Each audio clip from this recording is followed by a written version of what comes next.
Hi, welcome back. I am so happy to bake with you this week. I'm sorry I missed last week's video. We have had chaos galore, glorious chaos. It's good to be busy, and sometimes life just comes hard and fast, and it's great. So I apologize for missing a week, and I'm happy to be back. I have for us this week a delicious homemade pizza, and I have found some tips and tricks to make it seem more restaurant style, authentic. We are actually in the path, directly in the path of the solar eclipse. So we are having some of my husband's work colleagues over. We have had family come in and they've gone, and now we're having more family come in to see the solar eclipse with us. So maybe I can get my mom to do a video too, and you can meet her. She's taught me so much, so I'd love to show you the lady who inspired me to cook. But so I thought, what is a good meal that everybody can enjoy and you can do relatively easy and fast, and pizza seems to tick all those boxes. Some of the things I found to help make it a crispy bottom and give it an extra layer of flavor and make it seem more like restaurant style. I'm sure you've seen them and have them, and forgive how dirty these are. We're just going to call them well seasoned. I've washed them with many things and the stains don't come off, but I think that's okay. Pizza stones. Everybody's seen these. I got these at Walmart. We'll link them below. I think they were for sure under $15. I think they were 10 something. They actually came with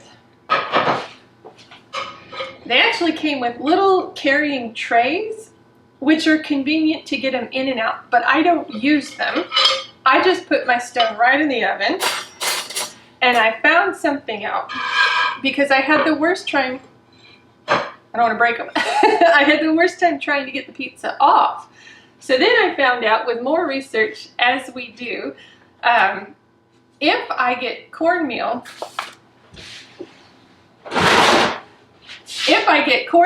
and a flat tray and put cornmeal on here, and I put the dough on here, and then I have whoever's making their pizza. Most of the time we do personal pizzas, so each child gets their own, so we can have what we like. And the black olives don't have to touch people's pizza who do not like black olives. So then I had to figure out how to transfer the dough to the hot stone that's already in the oven.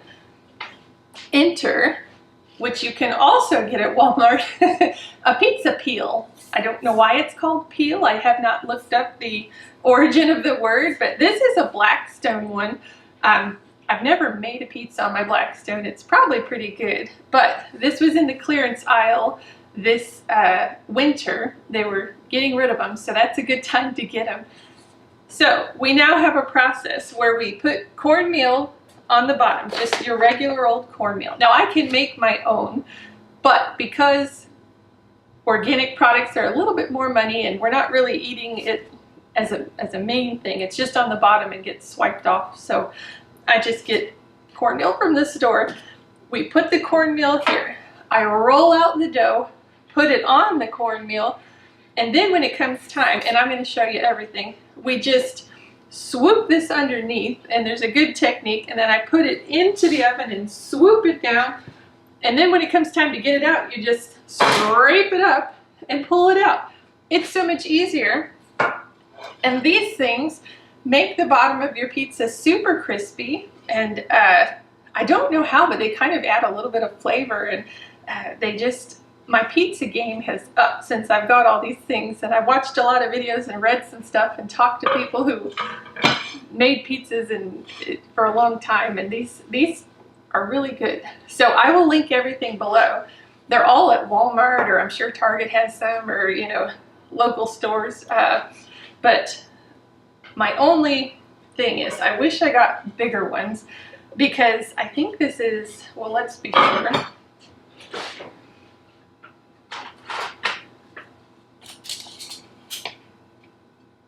It's 13 inches across, and if we want to make a big pizza for everybody, I did one time make one that was probably 15 inches, and I shoved it in before realizing that it was too big and all of the sides fell over. It actually baked well. It tasted good. It was just, you know, we had an opposite edge to the pizza, but mistakes, you know, in baking just make for more fun. They don't really, unless you add salt for sugar, then, you know, you end up with some fun mistakes. So, but I just wanted to share with you things I've learned to make pizza seem a little bit more authentic and yummy. So join me today and make pizzas. Maybe you have better tips and tricks. I'd love to hear them to make pizzas even better, because pizza is such an easy thing to make. It just, you make the dough, it's a few ingredients, let it rise an hour, and then you can do 100 things with it, and everybody can have something they like for dinner. I have one daughter who likes pizzas made square and cut squares, and one who, you know, there's just, when I was rolling them out more by hand, I always made them look like Australia, so we always laughed about that. But so no matter what shape or what cut your pizza comes in, it's going to taste really delicious, and it'll be easy to make. And if your oven's big enough, you can get 3 of these in there, but I like to just keep things at 2 shelves because my oven seems to bake better if you only have two racks worth of things baking at the same time. But they bake relatively quickly, and you can get them in and out. If you have 2 of these pans, you can have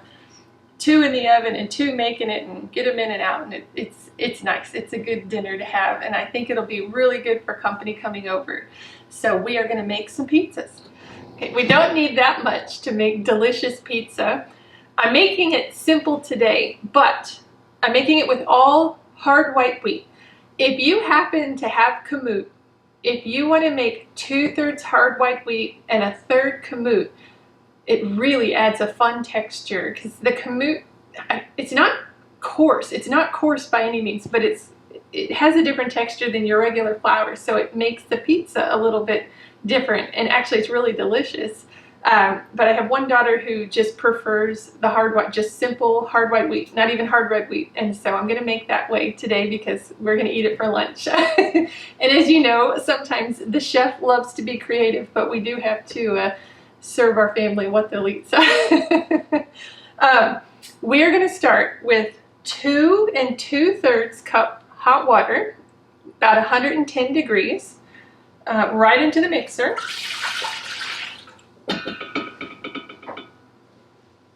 And whenever we use yeast, we need to add a sweetener of some kind. You can choose to use honey. I'm going to use honey granules, sucanat, whatever sweetener you prefer. If you choose like a liquidy honey over grain, it's not going to mess up your consistency because it's such a small amount. It's just 2 teaspoons of your sweetener of choice. So I'm going to go ahead and use my honey granules. We like to feed our yeast and get it to bloom and foam up. And then we're going to use 2 not quite full tablespoons. The original recipe I use says 2.5 teaspoons, and I double my recipe, so 3 teaspoons is a tablespoon. So I just kind of use a tablespoon and don't fill it quite to the top. A little bit more is not going to do anything bad, so no worries there. So we're going to do 2 almost tablespoons.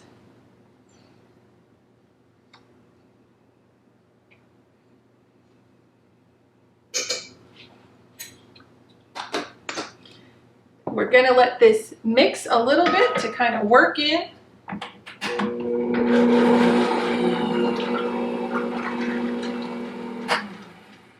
Then we'll just let it sit and bloom and activate and do its magic here. And so for the hard white wheat, we need 7 cups of flour, give or take, as we know our environment and the humidity and the year your wheat was made. Was it a dry year or a wet year? All that comes into play. So about 7 cups of flour. So I'm going to mill 5 cups of wheat berries. And again, that's relative because every scoop is different. So we're going for 7 cups of flour. I'd say start with 5 cups of wheat berries.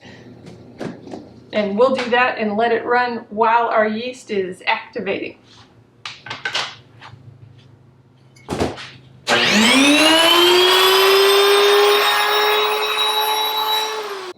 Our yeast is nice and foamy and activated, so we will do an overhead shot of the mixer while we add the rest of the ingredients. All right, so we'll get this turned on.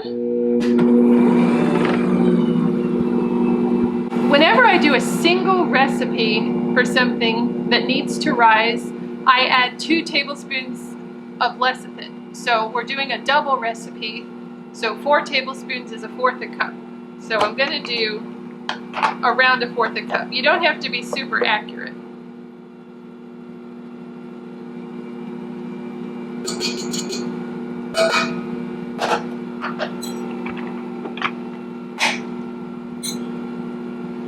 And we're going to do 1/4 a cup of olive oil.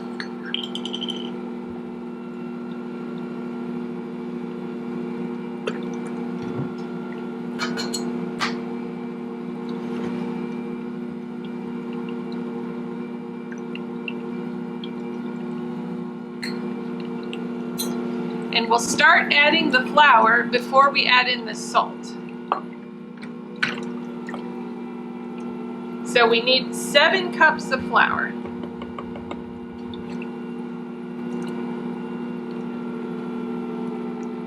We need 4 teaspoons of salt.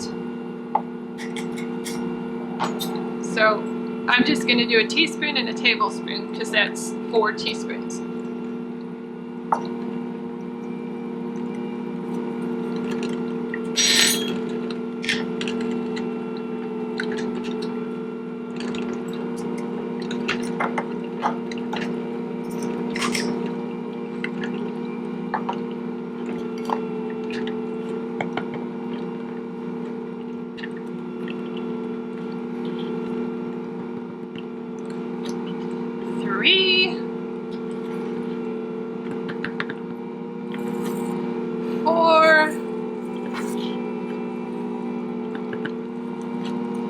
Five,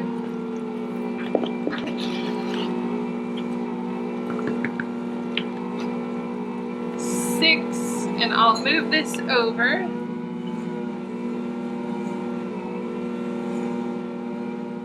And we're just going to watch it work together before we put in that full 7th cup of flour.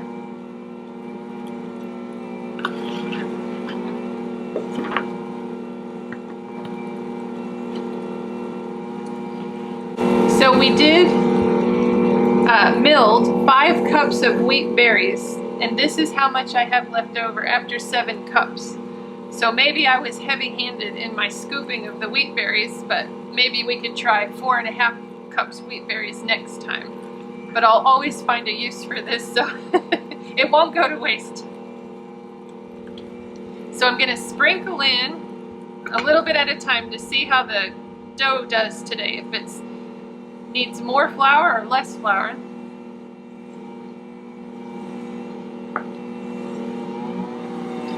I'm going to start the timer for 8 minutes of kneading.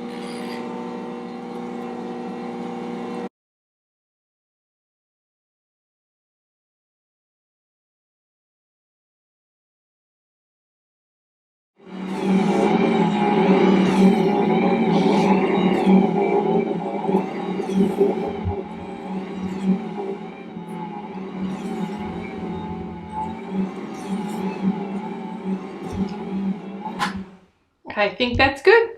It's not sticking. It's a little bit more moist than usual, but I'm just going to roll with it. I don't feel like I need to add any more flour. So you saw the dough. It's a little bit stickier than, or not sticky, it's a little bit more moist than usual, but I think that's okay. It's not sticking to my hands, so I think it's fine. We're just gonna let it rise for about an hour. I turned my oven light on so it's nice and warm in there.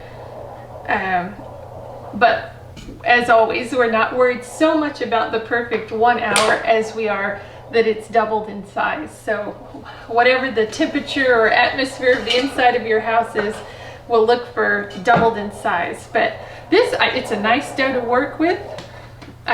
Real supple. If you put the kamut in there, it's going to look relatively the same, but you might notice a little bit of a textural difference. So we have our olive oil squirter. I'm just gonna squirt this down. We're gonna give it a turn over here, get all the sides oily and the top and the bottom here, and let it go for about an hour or until doubled in size. We have a video we'll link below about the Anchostrum in general and then different attachments you can get. In case you haven't watched that one, I'll show how we grate our cheese, because I don't like to buy the pre-shredded cheese because there's coating on there, anti-caking agents, just things that don't need to be there. So we buy the big blocks and shred them ourselves. And it used to be by hand and took quite an effort, but now we have a wonderful shredding attachment that makes it fast. So I'll go through it quick, but I encourage you to watch the video if you haven't seen it to understand it a little bit better. But we're just gonna hook up our attachment. All I did was flip the machine on its side and tighten it. And you don't need to really wrench it tight, but I always kind of tip it up a little bit with a mat, a placemat. I use placemats for everything, for heat pads and adjusters, and so this little attachment comes right off. There's a little crossbar inside, and that's what moves the equipment, you know, spins it. So we're just gonna hook up the crossbar. You'll feel it when it catches. And then we just pop that right back on, and that's the setup. That's it. Everything is run by your knobs. So you have power, and then you have the speed, and you can make it go pretty fast. And then you have a place where you push down what you're shredding or slicing. It does everything. It's really fun. But it makes work so much easier.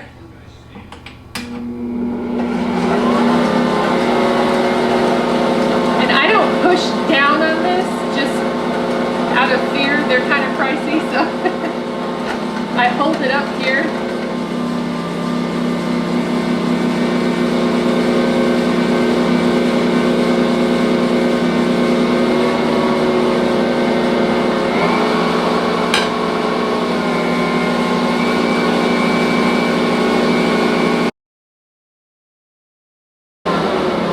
Try to always remember to take it down to its slowest setting so I don't accidentally blow stuff up when I use the mixer next, which has happened.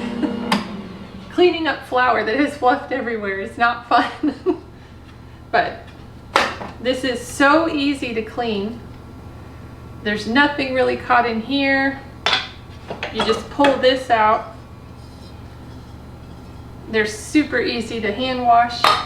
I think they can go in the dishwasher, but I tend to just do it by hand.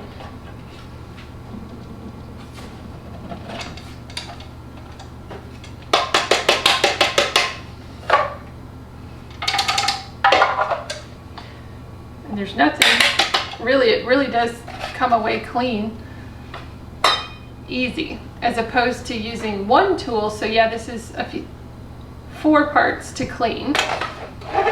They clean so quickly, as opposed to taking the half hour to shred the cheese by hand or with the box grater, you know. So I have much better cheese, fresher, with no added chemicals or agents, and I think it tastes better too. So there you go, the shredder attachment for the Anchostrum.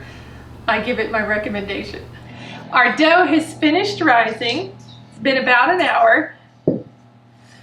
We're gonna push it down, and I'm gonna make 4 pizzas out of this. So I'm just gonna weigh it, divide it by 4, and kind of get that set up.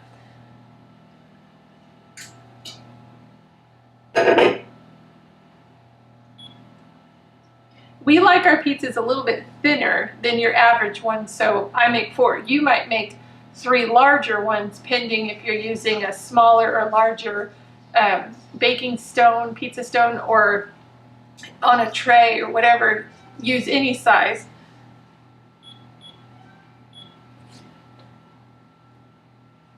So I've got 1662 grams,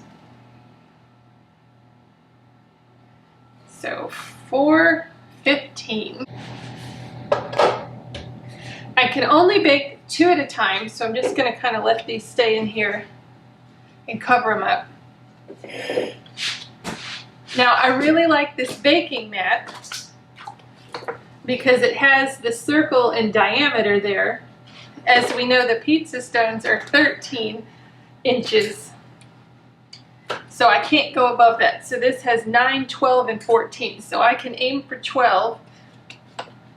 And I love my little roller. It gives me a lot better control than if I used a really big traditional long one.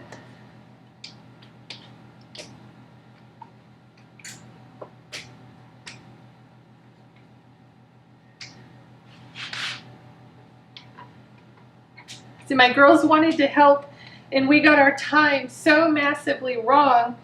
They have ensembles. All 3 of them have music ensembles on Saturdays now. And so my husband has taken them. So I'm all alone videoing, and I don't usually do the camera end of it. So if there's a lot of poor problems with it, then blame me. It's my fault. So I'm just aiming for 12 inches. We have an inch leeway.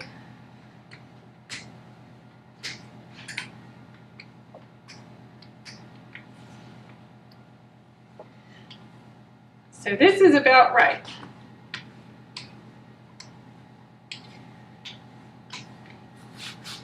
All right, so what I like to do, I make a little olive oil sauce.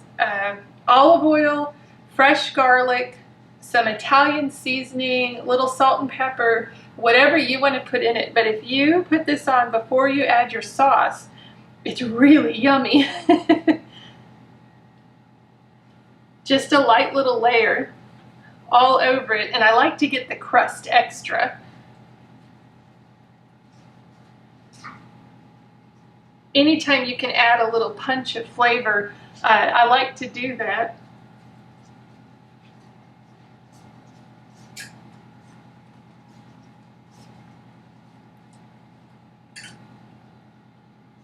I don't know if you can hear my dog walking around. Golly, everybody just left, so he's looking out of the windows. My family's gone.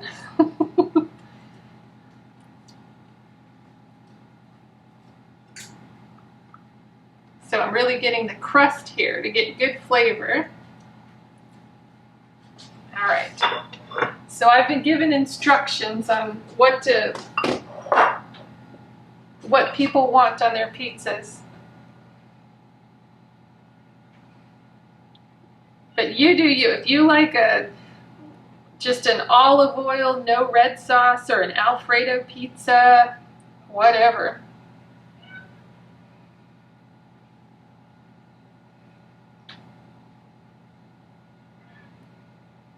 With the pizza stone, it's important to try and not get tomato sauce or cheese over the edge, because then it kind of, as it's baking, it dries and it sticks to the pizza stone. In the end, it just means you have to use the peel and kind of push a little bit harder and get under it. It's not the end of the world, but if you can avoid a problem, then avoid the problem. Usually though, I have kids helping, and sweet little Eva loves to shwa shwa shwa stuff all over everywhere, and you know, we have problems, but that's okay. Food is about making it together, right? Not about perfection. I really love making things that we can do together as a family and talk and, you know. Oh, I need the cheese. That is okay. Do you know what I did? See, I'm overthinking things because I have to do the camera. So usually you'd roll out the dough and put it on the mat or on the baking sheet, and I forgot. So we're gonna work through this together. See me go. When I have to do everything on my own, I overthink and then I miss stuff. But this is real life, so we're gonna work it out together. So you can put as much cornmeal on here as you want. The goal is that when you get your dough on here, you can move it like this and it'll shimmy back and forth. So the dough does not stick to this at all. So I tend to use a bit more than necessary. Okay, this is going to be fun.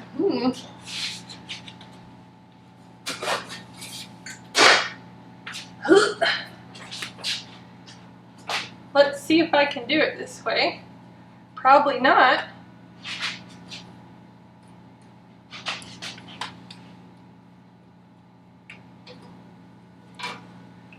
Okay, not the end of the world. All right.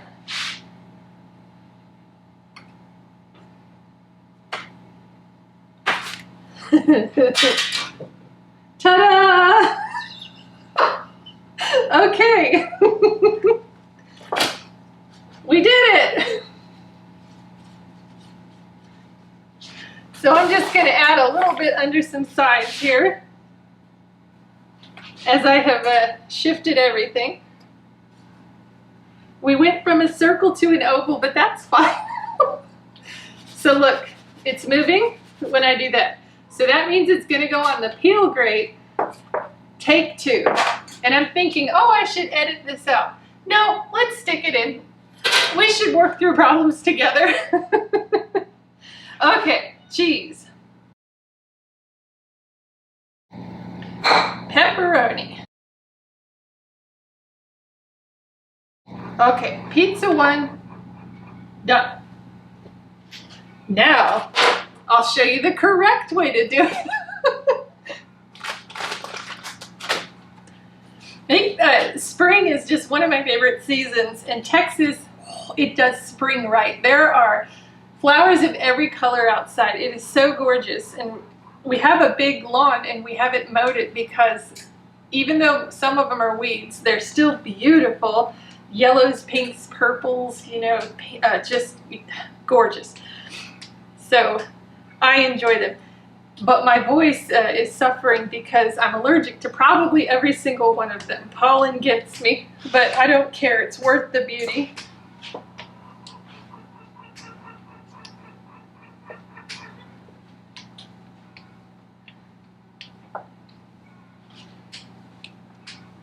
This pizza dough, it just spreads so beautifully.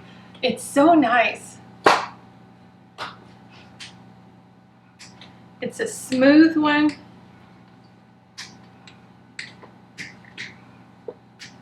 Okay, so now what we would normally do is get our cornmeal.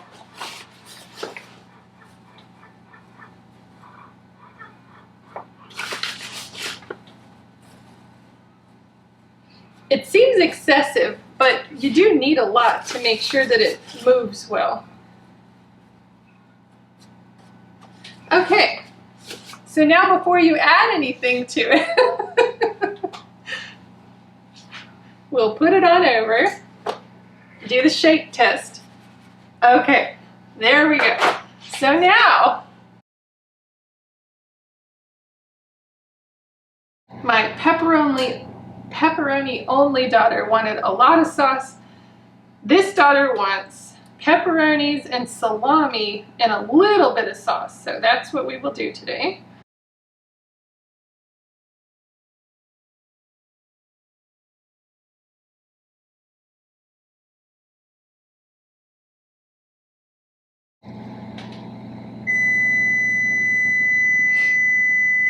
Which reminds me, while we do this, you want to preheat your oven to 475. 475 is very high, but with the pizza stones, you want them to bake in there and get super hot. The pizzas do not take long to bake, but part of that is because of the nice hot pizza stones.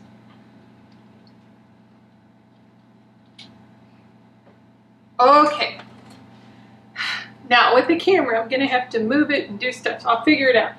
But I'll show you how to put it on the pizza peel here, and then I'll move it over there so you can see me put it in the oven. And I will just say my oven is used almost every single day. It's well loved, so no judgment on how dirty it is, okay? There's a lot of things in my house that need to be cleaned very often. The oven gets put on the back burner because it's not as important. So I'm busy, I do stuff, no judgment. Okay, so this pizza peel, we already know the pizza's moving around great. So you just slide it under. I'm gonna do it this way so you can see. I need my husband. All right, so you can see I'm just putting it right under the oven. I'm shaking it a little bit. Once you get it about halfway, you just kind of can take one in and slide it right under. So now this moves on here. When we get to the oven, we're gonna shimmy it in, just kind of slide it off opposite in the oven onto the pizza stone. So you just need a little bit of good aim. I hope you can see. So I have my peel. I'm just gonna, this is very nice and hot. I'm just setting this kind of towards the back, and I'm just angling it up a little bit or down in the front, and I'm just shimming it off. So now it's there, hot and ready to go. And I'll do another one so you can see.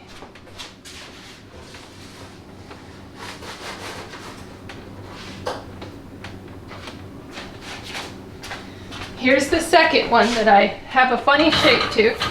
I'm putting it in the back, angling it up, and I'm just shimmying it slowly off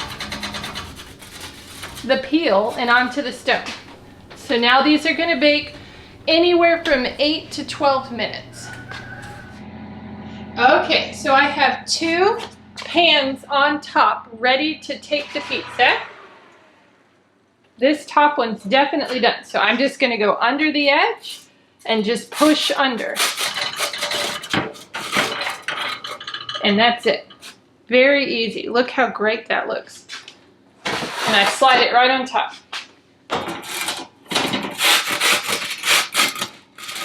So sometimes, I'm glad that happened, when you do that, if you don't go quick enough, it'll go towards the back. Not a problem. Just push all the way back. And you got it. So just slide right under the edge and push back. And lift, or not lift, push down, and it'll stay on top of there. And we'll put it right up here. And we'll get ready for the next one's going in. All right, next one ready to go in. I stick it towards the back, angle it down, shimmy it off. And the pizza stone is good to stick. It won't let the pizza do too much when it's not baked. I just pop the other pizza on, and I'm going to shimmy it, stick it down, towards the back, lift up, shimmy. And they stay. And they bake about, these I bake 10 minutes. So I'm going to go for 9 here just to see. All right, round 2 of the pizzas here. So we slide under, go pretty quick, push down on the handle, obviously watch the door, and here we go. Pizza number 4, no, 3. I can count today, look at that. Sliding it in. So we doubled the recipe of dough, and we were able to get 5 personal pizzas, and some are bigger than personal pizzas, but we were able each to get our own thing. And they laugh at me because I'm plain Jane. I like just that olive oil and garlic sauce that we put on at the beginning. That's all I want, and a little bit of cheese. And they say, oh, you're not fun, but I like what I like. So now these have been sitting the longest, so they're a little bit colder, but these are delicious pizzas. This one's our thickest. We have one daughter that really likes a thick pizza. And then these are thinner here. Woo. But my husband even likes it thinner than that, but I didn't get it quite as thin as he likes it. He likes it really, really thin. I really enjoy making this together as a family and watching what they do, and we get to talk and share our day and everything. And kind of reminds me of the verse in Deuteronomy where it says, and I'll misquote it, where you share God's word in the morning, in the evening, when you lie down, when you walk by the way, when you wake up, and that's paraphrased, but you think it's real hard to be able to talk about God or share the Lord with your kids. But it's not, you know. When we go out and go for walks on our property and look at the flowers, we're able to talk about God's beautiful creation. And when we bake, we're able to share, look at this good flour we get to use. These pizzas aren't as, I mean, they have cheese and oil on them, but like we get to eat it in a good and healthy way and enjoy good food. Good food doesn't have to be bland and unappetizing, and you don't look forward to eating. We get to make so many good things that we look forward to eating. There's a chicken right there. But anyways, I hope that you enjoy this. I know that if you bake this, you'll really, really enjoy it. It's such a good pizza dough.